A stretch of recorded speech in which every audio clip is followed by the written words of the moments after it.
और इस वक्त की एक बड़ी खबर आपको बता दें, i20 कार सवार की जो पहली तस्वीर है वो सामने आ चुकी है। ये बहुत बड़ी जानकारी आपको दे दे। फिलहाल जो i20 कार जिसके जरिए ये पूरा ब्लास्ट हुआ है उसमें एक संदिग्ध की जो तस्वीर है वो सामने आ रही है और कार चालक कैसे विंडो से अपना सिर निकालकर बाहर देखता हुआ नजर आ रहा है। ये एक्सक्लूसिव तस्वीरें इस वक्त हम आपको दिखा रहे हैं। इसके अलावा आपको बता दें यूएपीए के तहत अब केस दर्ज कर लिया गया। इसका मतलब ये सीधा है कि ये जो ब्लास्ट है ये सीएनजी ब्लास्ट नहीं था, ये कोई एक्सीडेंट नहीं था। और लगातार हम इस बारे में बात भी कर रहे थे कि क्या टेरर एंगल से जांच हो रही है और टेरर एंगल से जांच की भी जा रही थी। एक एक कड़ी को आपस में जोड़ा जा रहा था। पिछले एक हफ्ते के अगर सिलसिलेवार तरीके आप नजर डालें, जिस तरीके से जांच एजेंसियां देश के कोने कोने में रेड कर रही थी, तो अब ये महत्वपूर्ण कड़ियां सामने आ रही है क्योंकि माना यह जा रहा है कि इंटेलिजेंस इनपुट्स पहले से थे, जिसके बाद ये जो चेकिंग अभियान है, जो रेड है, वो जगह जगह पर की जा रही थी। और फरीदाबाद से आपको याद होगा कल सुबह ही अमोनियम नाइट्रेट लगभग 360 किलो बरामद हुआ। और अगर मैं ओवरऑल एक्सप्लोसिव की बात करूं तो जो पूरा एक्सप्लोसिव है वो अराउंड 3000 किलो बरामद हुआ है। तो अब कम से कम ये जरूर आप कह सकते हैं, जो हमारे सोर्सेस भी कंफर्म कर रहे हैं, कि एक कोई बड़ी कॉन्स्पिरेसी थी, एक बड़ी कोई स्ट्रैटेजी थी। पहले प्लानिंग प्लॉटिंग बकायदा पूरी की गई और उसके बाद इस पूरी घटना को अंजाम दिया गया है। एक बार मैं फिर से आपको तस्वीरें दिखा देती हूं। मैं इस वक्त मौके पर ही मौजूद हूं। देखिए जरा, पहले जब मैं आपको तस्वीरें दिखा रही थी बैरिकेड्स थोड़ा आगे तक था, लेकिन अब बैरिकेड्स को और पीछे तक कर दिया गया है।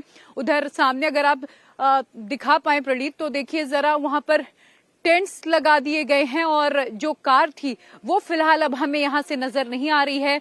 भारी संख्या में यहां पुलिस फोर्सेस की तैनाती भी की गई है, सिक्योरिटी लगातार टाइट है।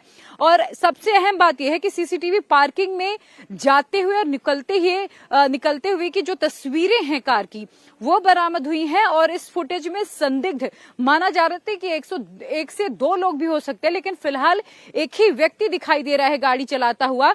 और उसके बाद दरियागंज की तरफ से लगातार आपको बता दें रूट्स देखा जा रहा है। कुल मिलाकर 100 से ज्यादा सीसीटीवी फुटेज खंगाली गई है, जिसके बाद ये जो संदिग्ध की तस्वीर है वो सामने आई है। आपको बता दें कि कई टोल प्लाजा को भी चेक किया जा रहा है। इसके अलावा चूंकि ये जो कार है वो हरियाणा के सलमान ने बेची थी तारिक को, जो कि पुलवामा का रहने वाला है, तो क्या इसका पुलवामा से कोई कनेक्शन, इस एंगल में भी जांच की जा रही है।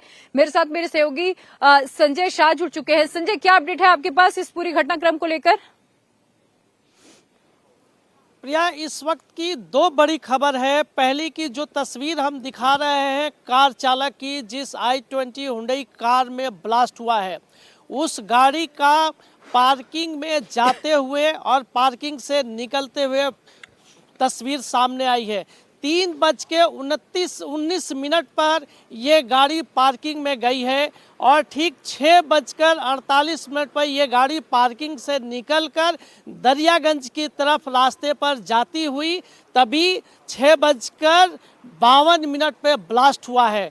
तो इस गाड़ी के पार्किंग में जाते और आते समय जो तस्वीर सामने आई है, उसमें गाड़ी से गाड़ी चालक बाहर की तरफ झांकता हुआ दिखाई दे रहा है।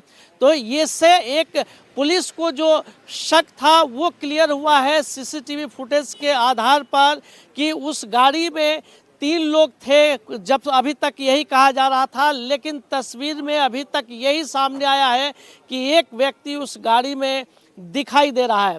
दूसरी बात कि जिस वक्त घटना हुई, घटना के वक्त ये आकलन हम लोग कर रहे थे कि सीएनजी ब्लास्ट हो सकता है, लेकिन घटना के थोड़ी देर बाद ही जब सीनियर पुलिस ऑफिसर्स मौके पर पहुंचे और जब पूरे मामले की जांच शुरू की गई, तभी आतंकी हमले की आशंका जाहिर की जाने लगी।